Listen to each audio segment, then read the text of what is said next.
Mariana Schneider a toujours été une femme prudente. À 42 ans, divorcée depuis 3 ans, elle avait reconstruit sa vie avec patience et détermination. Elle travaillait comme responsable administrative dans une petite entreprise d'importation à Porto Alegre. Vivait seule dans un appartement modeste mais confortable dans le quartier de Moinhos de Vento et menait une vie équilibrée entre le travail, la salle de sport et les week-ends avec ses 2 filles adolescentes qui vivaient avec leur père.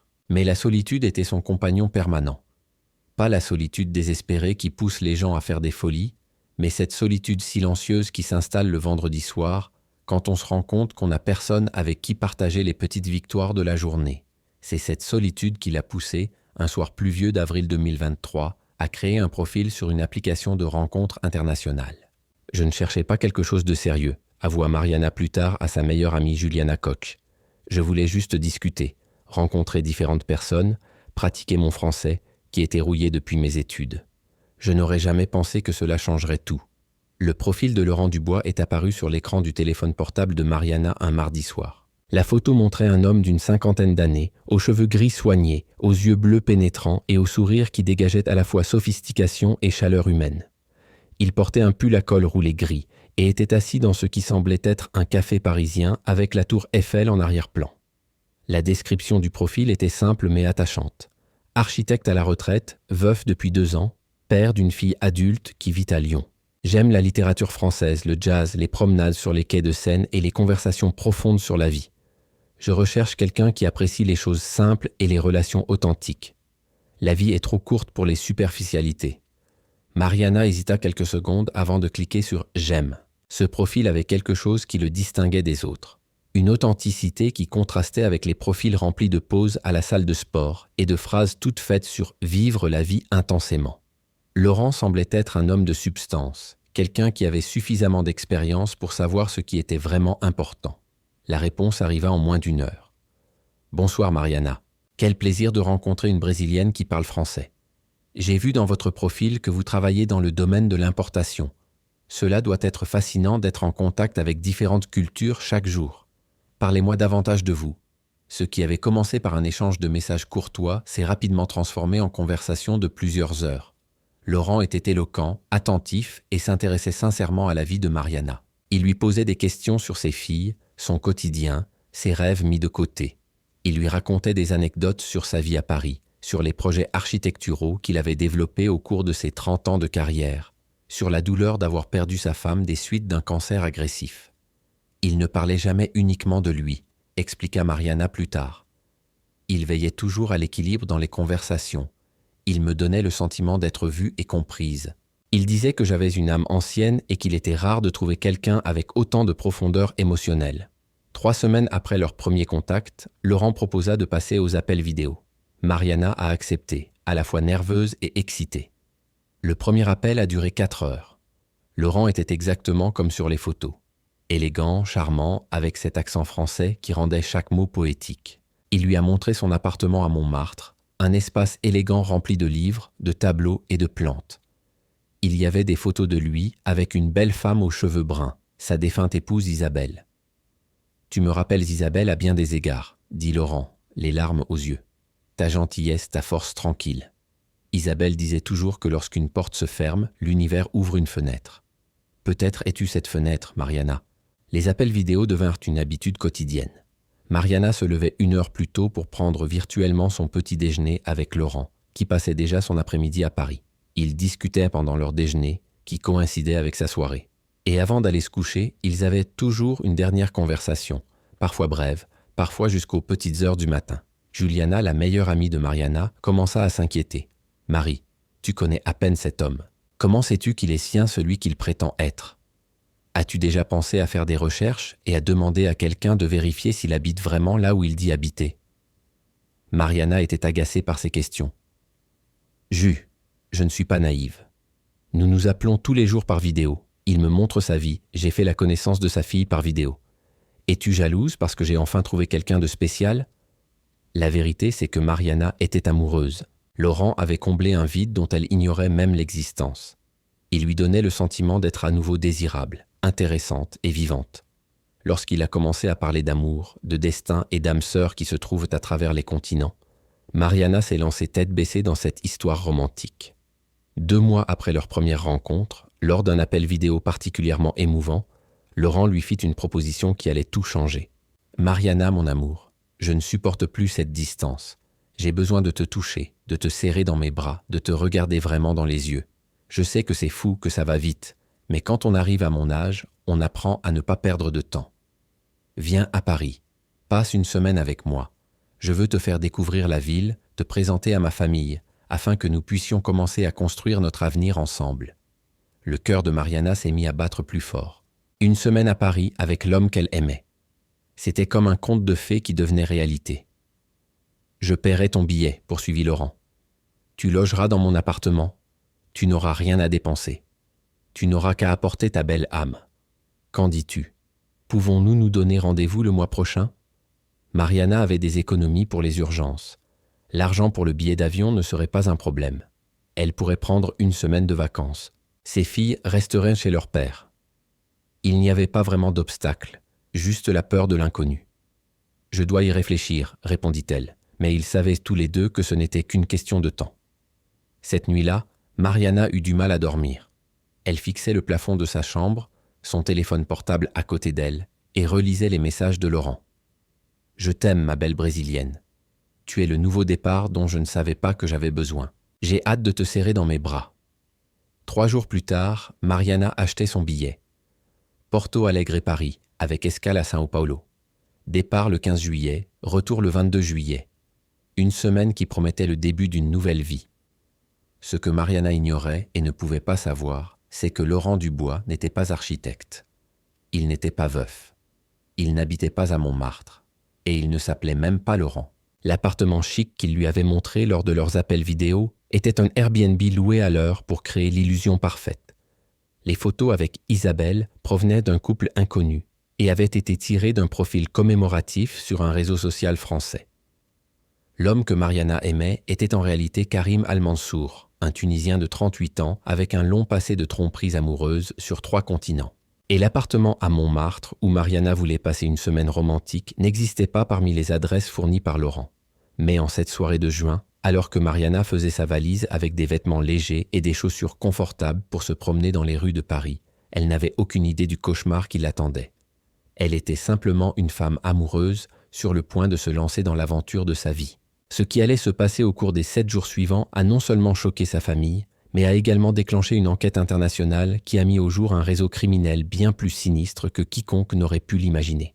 Le vol de Mariana atterrit à l'aéroport Charles de Gaulle le 15 juillet à 7h23, avec seulement 15 minutes de retard. Elle n'avait pratiquement pas dormi pendant les 14 heures de voyage, oscillant entre l'excitation de rencontrer enfin Laurent en personne et une peur inexplicable qui lui nouait l'estomac. Lors du dernier appel vidéo avant le décollage, Laurent avait été particulièrement attentionné. « Ma chérie, quand tu atterris, prends un taxi directement à l'adresse que je vais t'envoyer. J'ai un rendez-vous important le matin avec un ancien client qui souhaite reprendre un projet, mais je serai à la maison vers midi. Je déposerai la clé chez la concierge de l'immeuble, Madame Rousseau.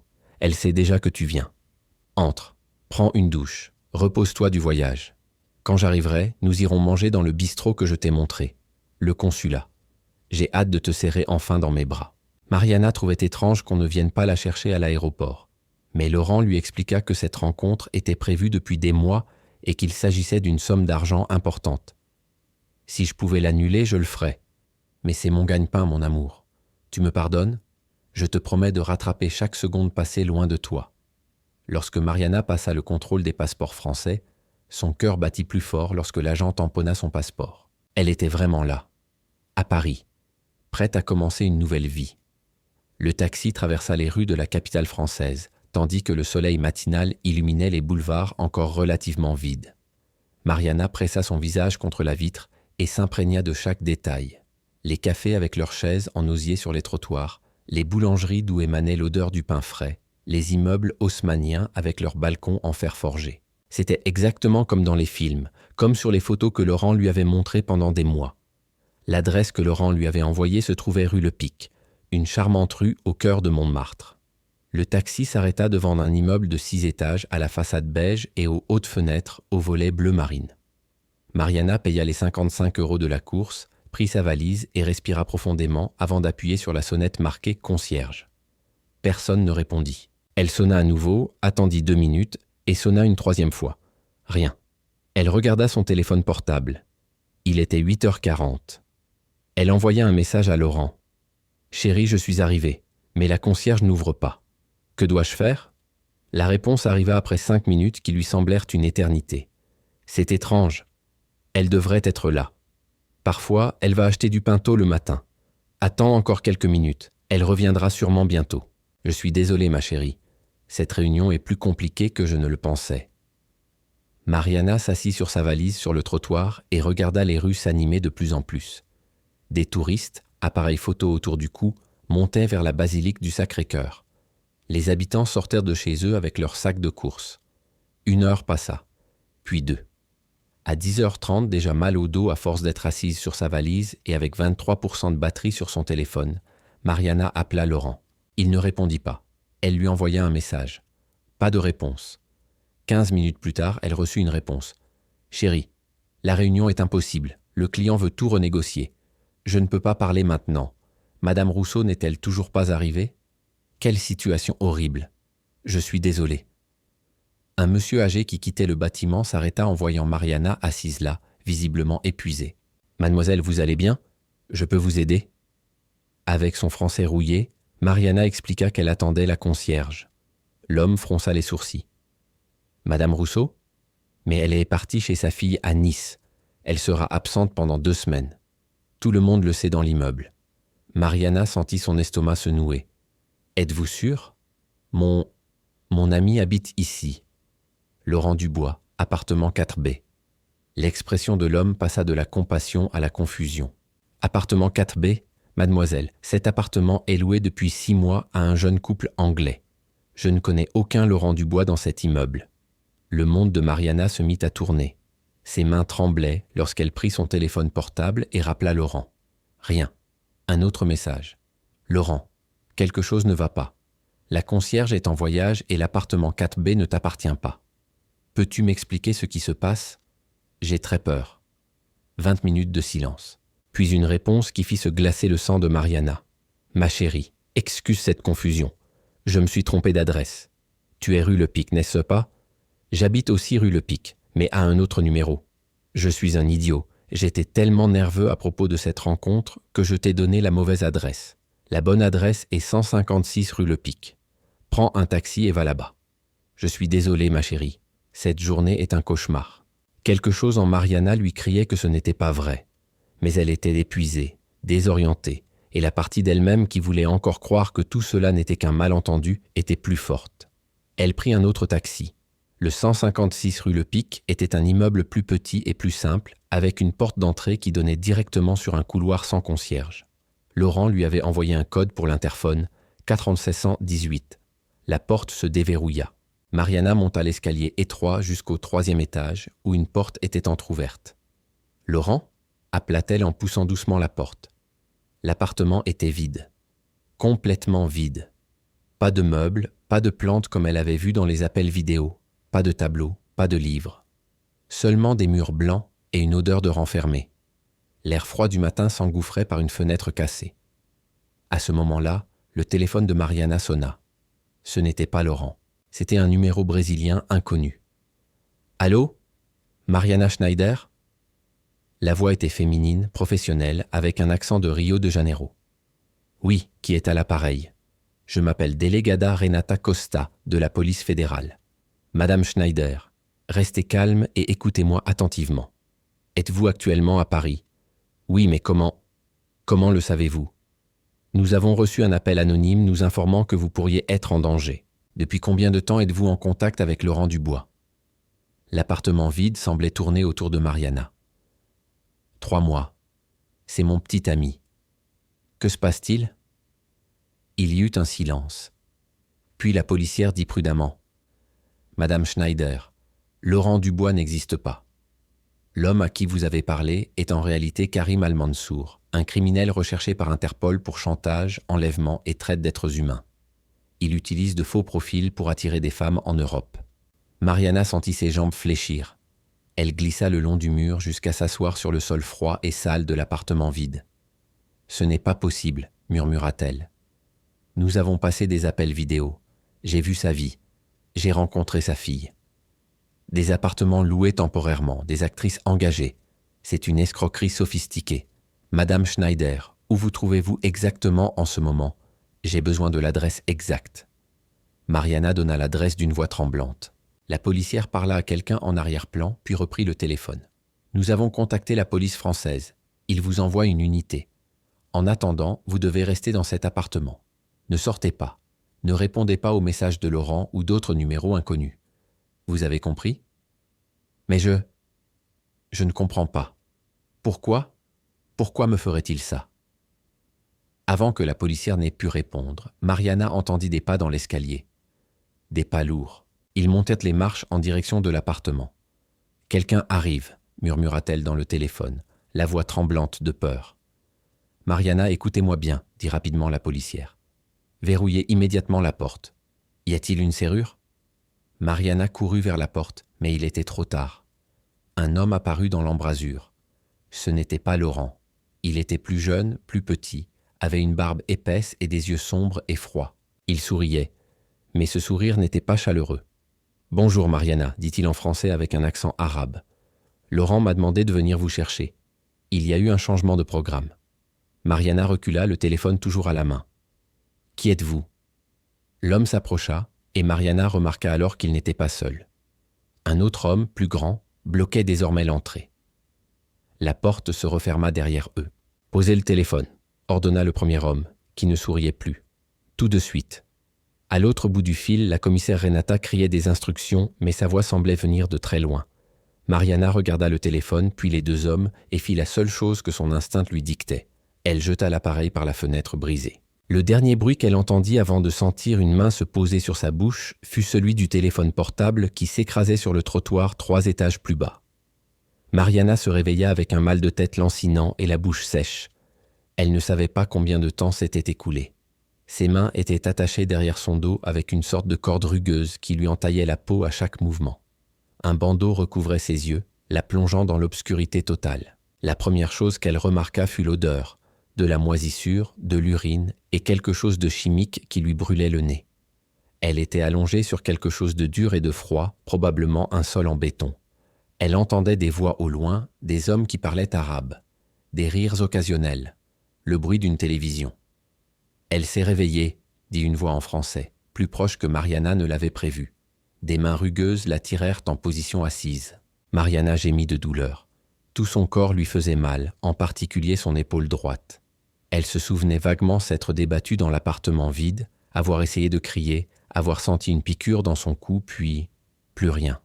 « Enlevez-lui le bandeau », ordonna une autre voix. « Laissez-la voir où elle est. » Lorsque le bandeau fut retiré, Mariana cligna plusieurs fois des yeux pour s'habituer à la faible lumière. Elle se trouvait dans une cave ou un entrepôt. Des murs en béton sans fenêtre, une seule lampe suspendue au plafond, des caisses empilées dans un coin. 3 hommes l'observaient. Elle reconnut les 2 hommes de l'appartement. Le troisième était plus âgé, avait les cheveux gris et une cicatrice qui traversait son sourcil gauche. « Bienvenue à Paris, Mariana », dit l'homme plus âgé avec un fort accent portugais. Il approcha une chaise en plastique et s'assit en face d'elle, si près que Mariana pouvait sentir l'odeur de sa cigarette. « Je m'appelle Karim. Je pense que vous avez déjà entendu parler de moi. » Ce nom frappa Mariana comme un coup de poing. Laurent. Karim Al-Mansour. Le criminel recherché par Interpol. Elle le regarda droit dans les yeux. « Vous êtes très différent des photos », murmura Mariana d'une voix rauque. Karim sourit, un sourire qui n'atteignait pas ses yeux froids. Bien sûr que non. Laurent Dubois était beau, charmant, cultivé. Je ne suis qu'un homme d'affaires. Et vous, ma chère, vous êtes ma dernière acquisition. Acquisition ? La peur dans la voix de Mariana était palpable. Vous êtes une femme instruite, Mariana. Vous devriez comprendre les concepts de base de l'économie, l'offre et la demande, l'investissement et le retour sur investissement. Karim se pencha vers elle. J'ai investi 3 mois en vous. Du temps, des efforts, j'ai même payé cet appartement à Montmartre pour rendre les appels vidéo convaincants. J'ai engagé une actrice pour jouer le rôle de ma fille. J'ai créé toute une vie pour Laurent Dubois. Et maintenant, il est temps que tu me donnes le retour sur investissement. Je n'ai pas d'argent, dit rapidement Mariana. Si c'est ce que vous voulez, je n'ai rien de valeur. Mes économies ont tout juste suffi à payer les billets d'avion. Karim rit, un son rauque et désagréable. Chérie, je sais exactement combien vous avez. 15 000 réais sur votre compte épargne, plus 8 000 en investissement. Une maison remboursée à Porto Alegre qui vaut environ 400 000. Un ex-mari qui est directeur de banque. 2 filles adolescentes. Il fit une pause et observa l'horreur se répandre sur le visage de Mariana. Oh oui, je sais tout de toi. Chaque détail que tu as si volontiers révélé lors de nos conversations.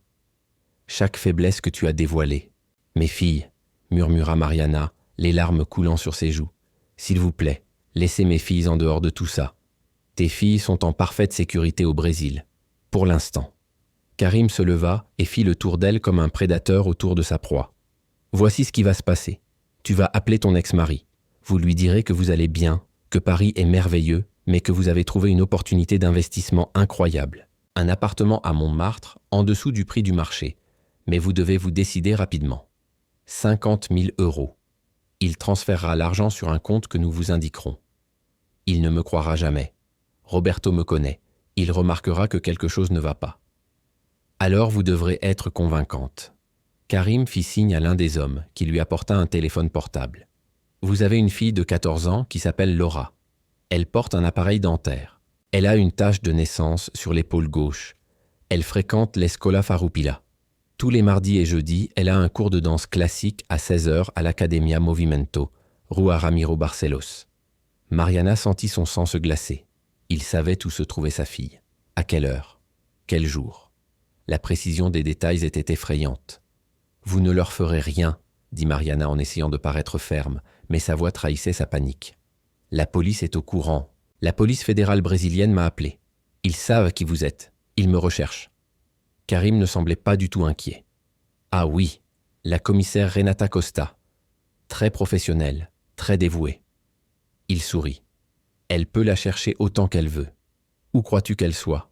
Toujours à Paris. Chérie, cela fait 12 heures que nous l'avons enlevée. Nous pourrions être n'importe où en France, ou peut-être même pas en France. L'Europe est très grande et nous sommes très bons dans ce que nous faisons. » L'un des jeunes hommes, celui qui avait parlé le premier dans l'appartement, s'approcha d'elle avec une bouteille d'eau. « Bois », ordonna-t-il en portant la bouteille aux lèvres de Mariana.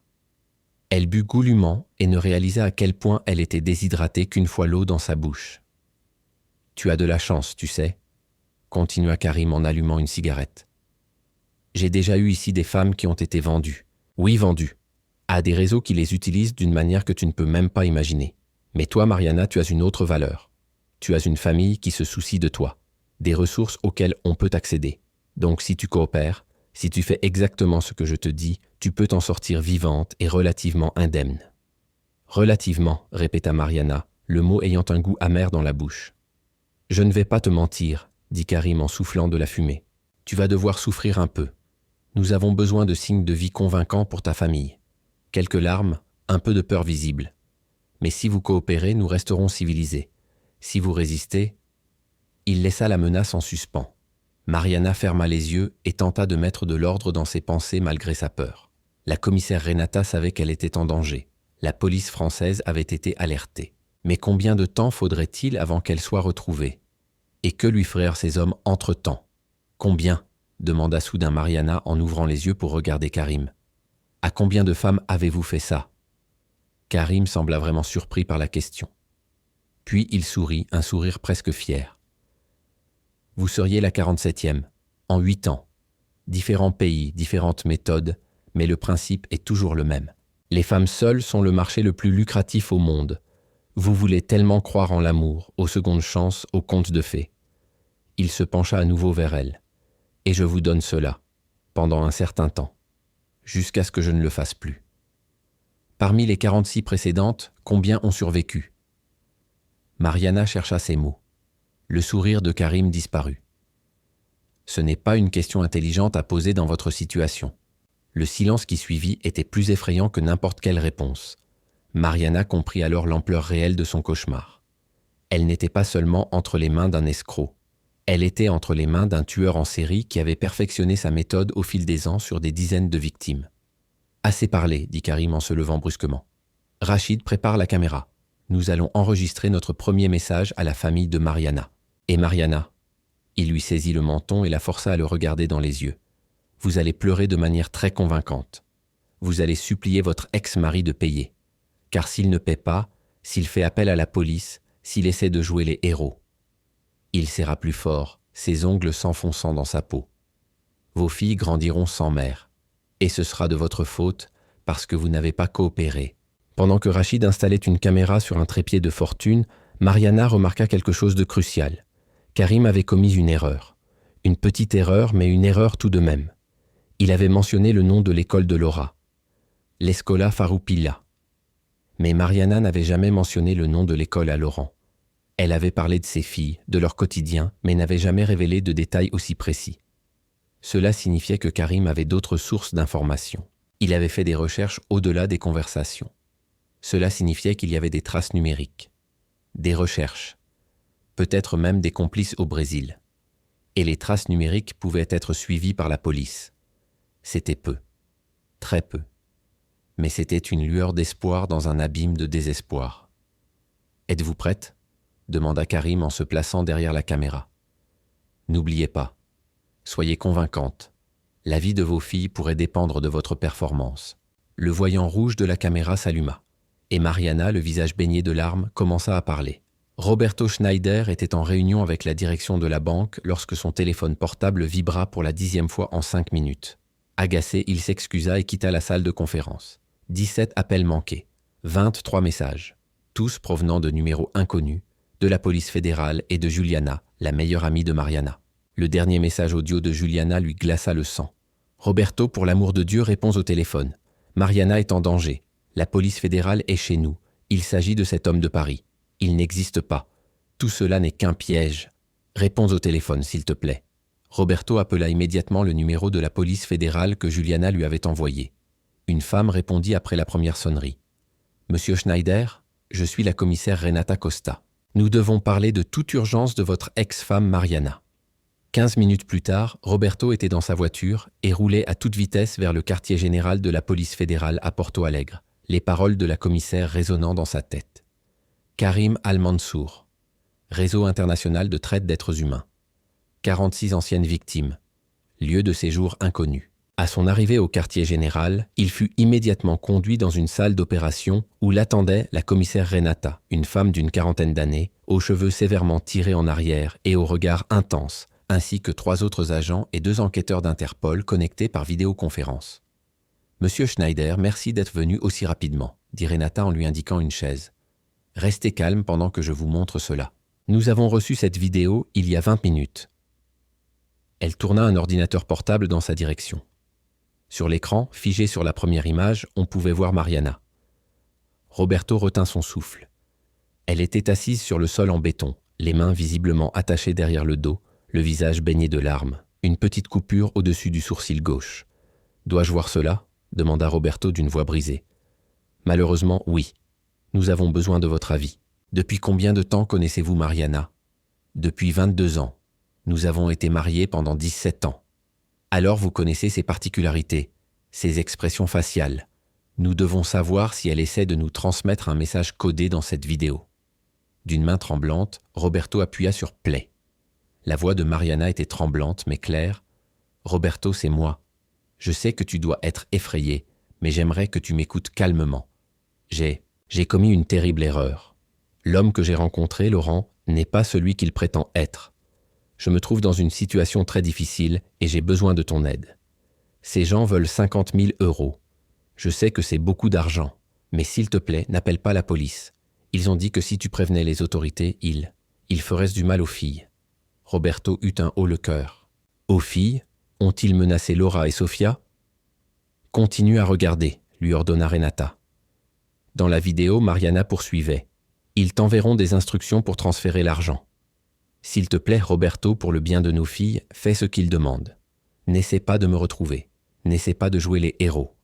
Paie simplement, et ils ont promis de me libérer. Je veux juste rentrer à la maison. Je veux revoir mes filles. » La caméra zoomait sur le visage de Mariana, capturant chaque larme, chaque tremblement. Puis elle dit quelque chose qui fit se redresser Roberto sur sa chaise. « Tu te souviens du voyage que nous avons fait, quand Laura a eu 7 ans, cet endroit avec les moulins à vent ? Je voulais juste revenir à ces jours simples. quand tout était encore Farroupilha. Le mot semblait étrange, hors de son contexte. Roberto regarda la policière. Elle essaie de nous dire quelque chose. Mariana ne parle jamais comme ça, avec des mots isolés à la fin des phrases. Renata acquiesça et prit des notes. Continuez. Laura a eu 7 ans en 2016. Nous sommes allés en Hollande, à Amsterdam, les moulins à vent. Mais Mariana n'a pas dit Hollande, elle a dit Farroupilha. C'est le nom de l'école des filles, l'Escola Farroupilha. L'un des enquêteurs d'Interpol, un Français nommé inspecteur Beaumont, a déclaré à l'écran « Elle nous dit que les ravisseurs ont mentionné l'école. Probablement comme une menace pour prouver qu'ils ont des informations sur les filles. C'est une information précieuse. En quoi cela nous aide-t-il à les retrouver ?» a demandé Roberto frustré et désespéré. « Parce que, expliqua Renata avec patience, cela signifie que Karim ou quelqu'un de son réseau a effectué des recherches ciblées sur votre famille, ici au Brésil. Les recherches laissent des traces numériques. Notre équipe chargée de la cybercriminalité passe déjà au crible les réseaux sociaux, les recherches en ligne, tous les points d'accès possibles. Et pendant ce temps, mon ex-femme est torturée par un psychopathe. « Monsieur Schneider, interrompit la policière d'une voix ferme, je comprends votre désespoir, mais vous devez vous concentrer. Nous allons sauver Mariana, mais nous avons besoin de votre coopération. Premièrement, les filles, où sont-elles maintenant ? Chez ma mère. Je suis allé les chercher à l'école aujourd'hui quand j'ai appris ce qui se passait. Ma mère vit dans un complexe résidentiel surveillé avec un service de sécurité 24 heures sur 24. Bien. Nous allons également mettre en place une protection policière discrète. Deuxièmement, avez-vous 50 000 €? Roberto hésita. Oui, j'ai accès à cette somme. Mais vous voulez que je paie ? Pas tout à fait, répondit l'inspecteur Beaumont depuis son écran. Voici le plan. Au cours des 2 heures qui suivirent, Roberto fut informé de tous les détails de l'opération. Il devait faire semblant de coopérer afin de gagner du temps pour réunir l'argent et occuper les ravisseurs pendant que les équipes françaises et brésiliennes s'efforçaient de localiser Mariana. La vidéo a été envoyée depuis une adresse e-mail jetable, expliqua l'un des techniciens. Mais nous avons pu retracer le téléchargement d'origine. Il a été effectué depuis un cybercafé à Marseille, dans le sud de la France. Nous avons déjà envoyé des équipes sur place. Marseille est à 7 heures de Paris, ajouta Beaumont. Cela correspond au calendrier. Ils l'ont probablement emmené là-bas peu après son enlèvement dans l'appartement. Probablement, répéta Roberto incrédule. Vous ne savez pas où elle se trouve ? Marseille est une grande ville, monsieur Schneider. Un port important. Elle est connue pour ses activités criminelles, notamment la traite des êtres humains. Mais nous avons des avantages. Karim a commis des erreurs. Il est devenu cupide, est resté trop longtemps en contact avec Mariana, a laissé des traces. Et maintenant, il a sous-estimé 2 choses, l'intelligence de Mariana et la coopération entre les autorités policières internationales. Le téléphone de Roberto sonna. Numéro inconnu. Renata acquiesça, il avait été localisé. « Allô ? Monsieur Schneider ?» La voix était masculine et avait un fort accent. « Avez-vous vu notre message ?» Roberto regarda Renata qui lui montrait une carte avec des instructions. Il lut. « Oui, je l'ai vu. Mon ex-femme semble aller bien. Mais 50 000 €, c'est beaucoup d'argent. J'ai besoin de plus de temps. Vous avez 24 heures. Après cela, nous commencerons à vous renvoyer des morceaux d'elle. Attendez, s'il vous plaît. Je peux trouver l'argent, mais je dois vendre des investissements et contracter un emprunt auprès de la banque où je travaille. 48 heures. Donnez-moi 48 heures. » Silence à l'autre bout du fil. Puis, 36 heures. Pas une minute de plus. Vous recevrez les instructions pour le virement. Et monsieur Schneider, si nous constatons une quelconque activité policière, une quelconque tentative de retracer le virement, votre ex-femme souffrira d'une manière que vous ne pouvez imaginer. Compris ? Compris, répondit Roberto d'une voix chuchotante. La conversation prit fin. Le technicien travailla frénétiquement sur l'ordinateur pendant 30 secondes, puis secoua la tête. C'était trop court. L'appel était trop court. Il a été acheminé via plusieurs serveurs VPN. Mais nous avons confirmé qu'ils sont toujours en France, dit Beaumont. Le signal du téléphone portable avait été transféré, mais il présentait une latence correspondant à une origine européenne. Cela exclut la possibilité qu'il l'ait emmené en Afrique du Nord. Juliana, qui était arrivée quelques minutes plus tôt et était assise tranquillement dans un coin, finit par dire « Je l'avais prévenu. Je lui avais dit que cet homme était trop beau pour être vrai. Mais elle était tellement désespérée qu'elle voulait croire que quelqu'un pouvait encore l'aimer. Ce n'est pas sa faute, dit Renata avec détermination. Karim Al-Mansour est un prédateur professionnel. Il a étudié la psychologie et sait exactement quelle faiblesse exploiter. Mariana est une victime, pas une idiote. Combien des 46 femmes avant elle avez-vous pu sauver ? Demanda Roberto, posant enfin la question qu'il avait évitée jusqu'à présent. Le silence dans la pièce fut sa réponse. Aucune, conclut-il, pris de nausée. Vous n'en avez sauvé aucune. Parce que nous n'avons jamais été là à temps, admit Beaumont. Karim est au rapide. Il prend l'argent et disparaît. Les victimes, certaines ont été retrouvées, d'autres non. Mais cette fois, c'est différent, insista Renata. Cette fois, nous avons l'avantage. Nous savons qui il est, nous bénéficions d'une coopération internationale active et nous avons Mariana qui nous aide de l'intérieur. Elle est intelligente, Roberto. Tu l'as vu dans la vidéo. Elle nous donne des indices. Roberto enfouit son visage dans ses mains. 22 ans. 2 filles. 17 ans de mariage qui n'avaient pas pris fin par manque d'amour, mais parce que la routine les avait usés, parce qu'ils avaient évolué dans des directions différentes. Et maintenant, Mariana était dans une cave quelque part en France, entre les mains d'un monstre, parce qu'elle voulait juste une seconde chance en amour. « Nous allons la ramener », dit-il en levant la tête. Ce n'était pas une question, c'était une affirmation, une promesse. Que dois-je faire ? Et tandis que l'équipe commençait à planifier la prochaine étape, Mariana, à 6000 km de là, recroquevillée dans un coin d'une cave humide dans la banlieue de Marseille, comptait les minutes et priait pour que quelqu'un, quelque part, ait compris son message. 28 heures s'étaient écoulées depuis la vidéo. Mariana avait perdu toute notion du temps dans cette cave sans fenêtre. On lui avait donné de l'eau et un morceau de pain dur, mais à part cela, presque rien. Karim passait de temps en temps pour vérifier qu'elle coopérait correctement, comme il le disait. « Votre ex-mari est très lent », commentait Karim lors d'une de ses visites en allumant une nouvelle cigarette. « Nous avons peut-être besoin d'une incitation supplémentaire. Que diriez-vous si nous lui coupions un doigt et le lui envoyions ? Le petit doigt, par exemple. Vous n'en avez pas besoin pour vivre. » Mariana sentit la bile lui monter à la gorge, mais elle se força à rester calme. « Roberto va payer. Il a juste besoin de temps pour trouver l'argent. Tu sais comment fonctionnent les banques. Je l'espère. Pour votre bien. » Karim partit, la laissant seule avec Rachid, le jeune gardien.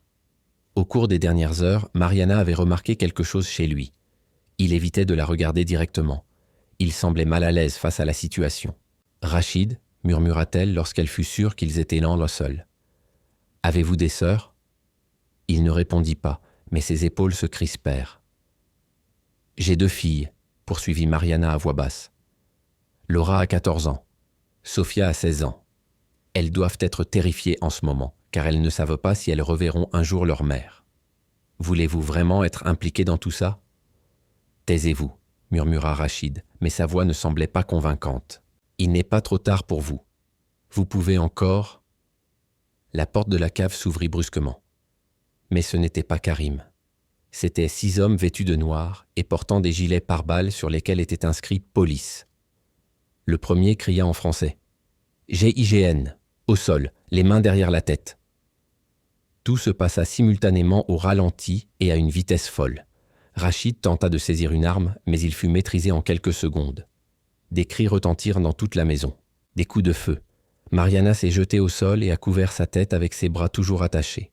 « Mariana Schneider ?» a demandé une voix en portugais avec un accent français. Des mains douces l'ont aidé à s'asseoir. « Vous êtes en sécurité maintenant. Je suis le capitaine Mercier du GIGN. Nous allons vous emmener loin d'ici. » Karim a haleté Mariana. Il était encore là il y a quelques minutes. Nous l'avons déjà. Il a essayé de s'enfuir par la sortie arrière. Il n'est pas allé loin. Alors qu'ils coupèrent ses liens et lui mettaient une couverture sur les épaules, Mariana se mit à pleurer. Non pas de peur, mais de pur et simple soulagement. Elle était en vie. Elle était libre. Les ambulanciers arrivèrent, vérifièrent ses signes vitaux et soignèrent ses coupures et ses contusions. Devant la cave, elle pouvait voir l'agitation. Partout, des policiers, des voitures de police, un hélicoptère qui tournait au-dessus d'eux. « Comment m'avez-vous trouvé ?» demanda-t-elle au capitaine Mercier. « Votre message, le mot Farroupilha. » Cela a incité l'équipe brésilienne à rechercher qui avait cherché des informations sur cette école en ligne. Nous avons trouvé un profil sur les réseaux sociaux lié à un complice de Karim ici à Marseille. Il ne restait plus qu'à surveiller et trianguler les signaux téléphoniques pendant que votre ex-mari retenait les ravisseurs au téléphone. « Roberto » murmura Mariana. Même après le divorce, malgré la distance qui s'était creusée entre eux, il s'était battu pour la sauver. Il est actuellement en visioconférence avec la police fédérale. Voulez-vous lui parler ? Quelques minutes plus tard, Mariana était assise dans une ambulance, un téléphone collé à l'oreille.